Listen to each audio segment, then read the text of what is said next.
अब देखो मार्वल की तरफ से डेयरडेविल बॉर्न अगेन के 2 एपिसोड ड्रॉप हो चुके हैं और इसको देखने के बाद कम से कम मैं कह सकता हूँ यार मजा तो आया। मैंने कभी नहीं सोचा था कि 15 मिनट में इतना कांड हो जाएगा यार। एक हाई ऑक्टेन और एक्सट्रीमली इंप्रेसिव और इफेक्टिव एक्शन देखने मिला, जो कि कुछ कमियां तो है लेकिन ठीक था यार, मजा तो आया। खैर एक एक करके सब पे बात कर लेते हैं। तो डेयरडेविल का सीजन 3 की टाइमलाइन के अकॉर्डिंग 2017 में वो एंड होता है। यहाँ किंगपिन जेल गया था, वेनेसा बाहर थी और मैट नेल्सन और पेज के नाम से फर्म बना लेते हैं, जो कि आगे कंटिन्यू भी करते हैं। पॉइंटडेस्टर यानी कि बुलजाई की स्पाइन को ठीक कर रहे थे, जो कि किंगपिन ने ही तोड़ी थी। तो इसके जस्ट एक साल बाद थैनोस आया था। उसकी स्नैप के बाद किंगपिन, वेनेसा और मैट सब के सब सर्वाइव कर जाते हैं। लेकिन विलिप के बाद दुनिया पहली जैसी नहीं रही। लोग मिलकर रहने लगे थे, लॉ के एल लगे हुए थे क्योंकि लोग ही कम पड़े थे। ऑफिशियल लोग धूल बन चुके थे। तो किंगपिन ने इसका फायदा उठाया। किंगपिन बाहर आ गया और वो सीधे हमको 2024 में दिखता है हॉकाई सीरीज में। यहाँ से पता चला कि यह बंदा कुछ अलग ही गैंग चला रहा है अपनी। यहाँ एको के फादर को इसी ने मारा था, जिसका नाम वो रोनिन पे लगा देता है, जो कि अपना हॉकाई था। जिसके बाद एको ने इसके सिर पे गोली मारी, फिर भी सर्वाइव कर गया। अब एको सीरीज में जादू मंत्र होने के बाद अब वो फाइनली अब मेयर बनने आया है। यहाँ मैट की बात करें तो भाई 2017 से लेके 2024 में सीधे वो नो वे होम में अपीयर हुआ था। यहाँ उसने स्पाइडरमैन की लीगली तरीके से मदद करी थी और बाद में शी हल्क में दिखता है, जो कि एक रोमांटिक रोम कॉम टाइप में निकल जाती है। जिसके लिए मैं बताऊं तो भाई मैंने सिर्फ शी हल्क को डेयरडेविल के लिए ही देखा था, क्योंकि अब आएगा। जब वो आता है तो लिटरली मजा तो आया, लेकिन उस लेवल का नहीं। अब देखो डेयरडेविल बॉर्न अगेन आ चुकी है और इसका पहला एपिसोड जो है उसकी टाइमलाइन है 2026। अब देखो एपिसोड की स्टार्टिंग में पहले ही बता देता हूँ, स्पॉइलर अलर्ट। अब देखो एपिसोड की स्टार्टिंग एक टेंशन भरे बैकग्राउंड म्यूजिक से होती है, जो पता नहीं शुरू से एक अनईजी वाली फीलिंग देती है कि यार कुछ तो गलत होने वाला है,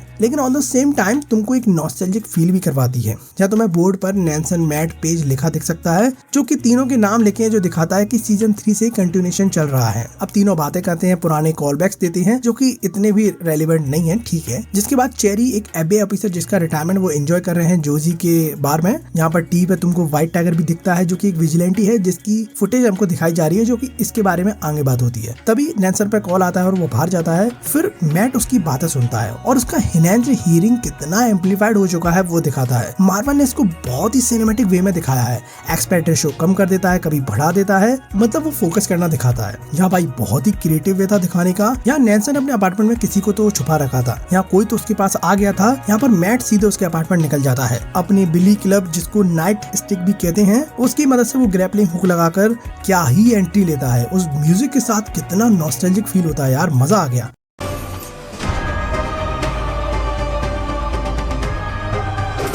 डेयरडेविल की थीम चलती है और बेटर साउंड करती है यार। यहीं पे तुम्हें सीजी वर्क थोड़ा सा लैगी दिखेगा, जिसको छुपाने की बहुत अच्छी कोशिश करी गई है, लेकिन हमको समझ में तो आ ही जाता है।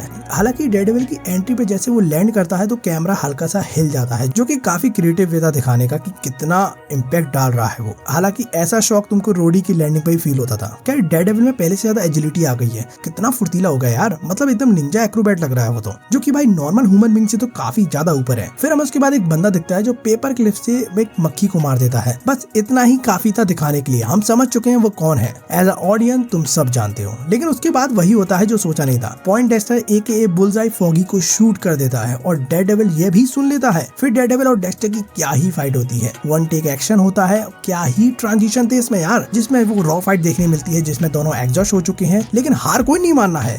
बुलजाई डेयरडेविल को पेलने के साथ साथ लोगों को भी मारते जा रहा है। एक बंदी के लिटरली हेड पे नाइफ मारा था उसने, मतलब कोई शार्प चीज से उसके हेड पे मारा जो उसको पेनिट्रेट कर गई। फाइट काफी ज्यादा इंटेंस हो चुकी थी, जो कि टाइम टू टाइम बल्ब फोड़ने के बाद कलर चेंज हो जाता है। वो क्या ही कलर था। जिसके बाद तुम देख सकते हो कि उसने अगल बगल के 2 लड़कियों को मारा, वो भी बॉल से, जो कि एक एक्यूरेसी भरा शॉट था जो हम पहले भी देखते आए हैं। फिर फाइनली डेयरडेविल स्टेयर पे जाता है, फाइट होती है और जब वो छत पे पहुंचता है, क्या ही एंट्री ली डेयरडेविल ने। उसकी नाइट स्टिक की आवाज तुमको पहले से ही आ जाती है कि वो ऊपर आने वाला है। बहुत सो परफेक्ट यार, सुपर हीरो वाली लैंडिंग देखने मिली। जिसके बाद ऊपर वो लड़ते हैं और उसके बाद फॉगी उसका दोस्त लास्ट सांस भी भर रहा है। साथ ही साथ तुमको आवाज भी आ रही है कि धक धक धक धक धक धक, जिसके बाद वो सांस स्टॉप हो जाती है। जिसके बाद भाई मैट की क्या हालत होती है। जिसके बाद वो फाइनली बुलजाई को नीचे छोड़ देता है, छोड़ नहीं देता, एक तरह से उसने पुश कर दिया उसको कि आज तू मर, क्योंकि डेयरडेविल इतने सालों से अपने आप को रोकते आया था कि मैं किसी को नहीं मारूंगा, लेकिन आज उसने वो कसम तोड़ दी क्योंकि लाइन क्रॉस हो चुकी है और उसको नीचे फेंक देता है। अब देखो एज अ केरन पेज शॉक हो जाती है, क्योंकि देखो उसके पीछे पॉइंटडेस्टर की बॉडी ड्रॉप हुई है। अब देखो एज एन ऑडियंस तुम जानते हो कि वो पॉइंटडेस्टर है, मैट भी जानता है कि वो पॉइंटडेस्टर है, मैं तो ऊपर हूँ, लेकिन केरन को नहीं पता ना। वो सोच रही है काश ये मैट नहीं हो, क्योंकि एक ही दिन में दोनों दोस्त खो देगी वो। लेकिन तुम देखो, जब वो पीछे मुड़ती है तो उसकी सांस वो रोक लेती है। जब वो पीछे देखती है कि ये मैट नहीं बल्कि पॉइंटडेक्स्टर है, तो उसकी गैस्पिंग तुम सुन सकते हो। काफी रिलैक्स फील करती है लेकिन ज्यादा नहीं। और फिर वो ऊपर देखती है कि मैट तो ऊपर है। मार्वल लिटरली कैरन को डरा रहा था। तुम भी ये फील कर सकते हो यार, अगर तुमने ध्यान दिया हो तो। लेकिन इसके बाद मैट अपना मास्क उतार देता है, लेकिन उसी वक्त चेरी भी ऊपर आ जाता है, जो देख लेता है कि डेयरडेविल और कोई नहीं बल्कि मैट है। लेकिन ये कोई बड़ी बात नहीं है, स्टेक काफी बड़ी हो चुकी है, तो ये मैटर नहीं करता आइडेंटिटी वाला कांड। डेयरडेविल ने लिटरली किसी को मारने की कोशिश करी, लेकिन डेक्स्टर अभी भी जिंदा था, तो एक तरह से रूल तो नहीं टूटा। खैर, यहाँ बैकग्राउंड के साथ वो मास्क नीचे गिरता है, तुमको हॉर्न दिखता है जो कि डी शेप बनाता है, जो दिखाता है डेयरडेविल। काफी क्रिएटिव गए अपने इंट्रो के साथ। इंट्रो काफी शानदार था, मैंने मिस नहीं किया और मैं मिस करूंगा भी नहीं। मुझे इसके 15 मिनट ने जो मजा दिया, आई थिंक पूरी सीरीज दे पाई कि नहीं। मजा आ गया यार। फॉगी वो कैरेक्टर जिसकी परवाह एज ऑडियंस हम डेयरडेविल फैंसी कर पाते हैं, क्योंकि हम काफी टाइम से देखते आए हैं। जिसके बाद एक साल निकल चुका है, 2027 लग चुकी है। मैट एज डेयरडेविल रिटायर्ड हो चुका है और डेयरडेविल पिछले एक साल से कभी भी डेयरडेविल के रूप में अपीयर नहीं हुआ है। मतलब उसने सब कुछ अब कानून के भरोसे छोड़ दिया है कि जो होगा सो देखी जाएगी। अब कैरन सैन फ्रांसिस्को में मूव हो चुकी है, जहाँ पर शांग-ची और एंटमैन रहते हैं। अब देखो, नैन्सन मर्डॉक और पेज वाली फन तो रही नहीं, क्योंकि मेन बंदा तो निपट ही चुका। फिर इसके बाद मैट ने क्रिश्चियन नाम की एक फॉर्मर डिस्ट्रिक्ट अटॉर्नी के साथ पार्टनरशिप कर ली थी। कॉमिक की माने तो ये दोनों आपस में काम करते थे, फ्रेंडली रिलेशनशिप रखते थे, लेकिन ये फ्रेंडली रिलेशनशिप रोमांटिक रिलेशनशिप में बदल जाता है। खैर, एपिसोड की तरफ जाए तो भाई पॉइंटडेक्स्टर ने उस रात 11 लोगों को मारा था। कोर्ट में यही बात चल रही थी, जिसके बाद मैट मर्डॉक की बात सुनकर उसके बाद उसको लाइफ सेंटेंस हो जाती है। जिसके बाद क्रिश्चियन मैट को थेरेपी लेने भेजती है, लेकिन उसको बताती नहीं है। वो बताती है कि एक क्लाइंट आने वाली है। यहाँ पर ये क्लाइंट निकलती है हेदर ग्लेन, मतलब कि मैट मर्डॉक का नया शिकार, I mean new love interest. शिकार नहीं, न्यू लव इंटरेस्ट। खैर, कॉमिक की माने तो हेदर ग्लेन एक वेल्थी परिवार से आती है। उसके मैट के साथ काफी अच्छे रिलेशन थे और एक तरह से हेदर ही मैट को ज्यादा पसंद करती है, मैट नहीं। और कॉमिक की माने तो मैट और फॉगी की फर्म को एस्टेब्लिश करने का बहुत बड़ा हाथ था हेदर का। खैर, अब कॉमिक में तो बहुत कुछ हुआ है, सब बताने बैठूंगा, रात हो जाएगी, फिर बैटमैन आ जाएगा। खैर, दूसरी तरफ crime Lord kingpin is here Vanessa के पास आ गया है यार। अब कह रहा है बदल गया हूँ, आदमी अच्छा बन चुका हूँ, लेकिन मैं नहीं मानता। वो नहीं बदलता यार, किंगपिन यही करता हमेशा। सीजन 3 में पूरे FBI के काट के जा चुका है वो, तो टच तो मैं तो नहीं करने वाला। खैर, अब इन दोनों का रिलेशनशिप थोड़ा अजीब हो गया है, क्योंकि वेनेसा ने एडम नाम के बंदे पे इसको चीट ऑलरेडी कर दिया है, जिसका इसको पता भी चल चुका है। तो मुझे नहीं मतलब कि एडम जिंदा है कि नहीं। और वेनेसा काफी ज्यादा प्रॉफिट बना रही है, साथ ही में अपने नेटवर्क को बढ़ा रही है, और उसने मेयर के लिए उसको खड़ा भी करवा दिया है, जिस पे पब्लिक पे थोड़े मिक्स रिएक्शन सामने आते हैं। कुछ लोग एग्री करते हैं, कुछ लोग डिसएग्री करते हैं। विल्सन फिक्स हालांकि मेजोरिटी में ही बैठा है कि वो जीत जाएगा। अब इसी के चलते मैट विल्सन फिक्स से मिलने गया, लेकिन तुम ये शॉट देखो। पहले ये बंदा जिसका नाम बक है, उसकी भी एक हिस्ट्री है, मैट को नोटिस करता है। उसके चेहरे के एक्सप्रेशन बदल जाते हैं। वो कहता है कि स्टेप बैक सर। फिर विल्सन कहता है इट्स ओके। कैमरा अभी भी मैट पे नहीं था, यह दिखाता है कि मैट से कितनी फटी पड़ी है। एकदम से दोनों का शॉट दिखता है और विल्सन की मीटिंग इससे होती है। यहाँ वो कहता है कि लाइन क्रॉस नहीं होनी चाहिए, जैसा है वैसा ही रही हो। किंगपिन कहता है डेयरडेविल दिख नहीं जाए मेरे को कहीं।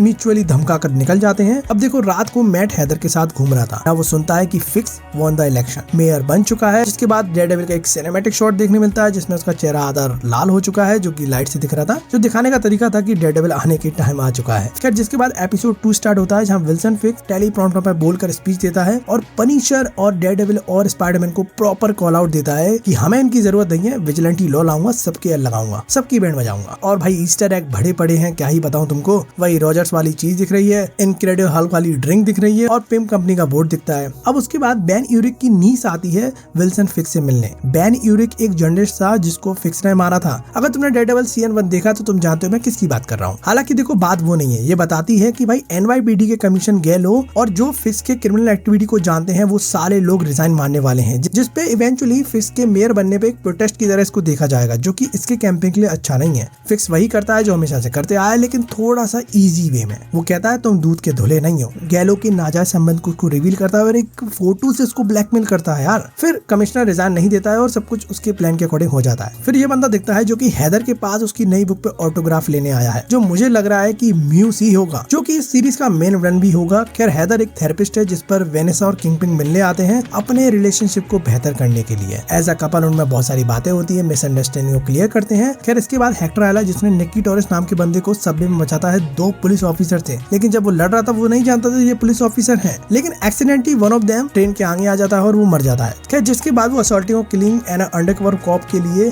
एक्यूज्ड बन जाता है, जहाँ अनजाने में हुई ये गलती उस पर भारी पड़ती है। अब उसका भी केस आगे चलता है, जिसके बाद मैट उसकी मदद करता है क्योंकि उसको कुछ फिशी फील हुआ था इसमें। हालांकि वो दोनों ऑफिसर करप्ट थे, मैं तुम्हें पहले ही बता दूं। हालांकि मैट चेरी को हेक्टर के घर भेजता है कि तुम पता लगा और क्या डिटेल मिलती है इसके बारे में। मैट को पता चल जाता है कि यार ये बंदा तो व्हाइट टाइगर निकला। तो देखो मैट उस ऑफिसर का पीछा करता है और उसको निक्की टोरेस की लोकेशन मिल जाती है, जो जिसको उस रात हेक्टर ने बचाया था और वो भाग गया था। अब वो करप्ट ऑफिसर उसके पास आने वाले थे, उससे पहले मैट पहुंच जाता है और वो उसको भगा देता है। अब वो ऑफिसर आते हैं, मैट दरवाजा खोलता है, वो मैट पे ही हमला कर देते हैं, जाने अनजाने में बहुत मार देते हैं। तभी उनमें से एक उस पे गन तान लेता है। अब देखो कोई भी बंदा हो, कितना भी रोक ले अपने आप को बचाने के लिए आपको लड़ना ही पड़ेगा, और मैट यही करता है बड़े ही ब्रूटल वे में, क्योंकि काफी टाइम से वो गुस्सा अंदर दबा के बैठा था। मुझे नहीं पता कि भाई डेयरडेविल 1 साल से कितनी बातें सुन रहा होगा कि वो चीजों को बदल सकता था, लेकिन उसने नहीं बदला। लेकिन अब टाइम आ चुका था उसका असली रूप बाहर आने का। उसने दोनों को न्यूट्रलाइज कर दिया। मैं श्योर नहीं हूँ कि दोनों मर चुके हैं कि नहीं, लेकिन मराई बहुत अच्छी दी है यार। क्या लास्ट में वो स्क्रीम करता है, जो दिखाता है वो कितना होल्ड करके बैठा है। क्राइम तो बढ़ेगा, को स्टेप इन करना ही पड़ेगा इसमें। अब मार्वल ने ना बहुत अच्छा काम किया है सीरीज को देखकर, लेकिन ऑडियंस रेडी नहीं है डेयरडेविल के लिए, क्योंकि मुझे कोई हाइप नहीं दिख रही है। इसमें मार्वल की ही गलती है, क्वांटिटी इतनी बढ़ा दी है कि लोगों का दिल टूट चुका है यार, क्या ही मौका दे। लेकिन डेयरडेविल को मिस करना अच्छी बात नहीं है। हालांकि हम तो बात करेंगे, क्योंकि मुझे तो बहुत पसंद आई। वो सिनेमैटिक वाइज काफी अच्छा लगता है।